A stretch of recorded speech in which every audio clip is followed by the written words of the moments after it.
DJT Stock. Next week, Monday. Is it a buy or sell? Let's see where is it going in the next upcoming days, weeks, and months. Trump Media Stock or Trump Media Technology Group Stock. Interesting week's performance. I mean, I'm going to give it that. It was overall down.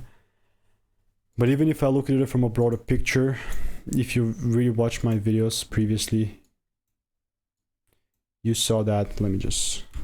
So if you see, for example, 5 months ago when I was making videos on DWAC, 4th of March 2024, this is what was the case. You know, I got links that I just delivered crazy bullish. 70. And I was like really taking advantage of this market right here. Then name got changed to Trump Media Stock. So the only case in which I'll still double down on this is if the price gives me these double breaks here. And only then I'll take higher. So until then, I'm just waiting and there's nothing else to do. If you want to learn the strategy for free, check the first link in the comments. All reviews are 5 stars and I'll see you in the next one.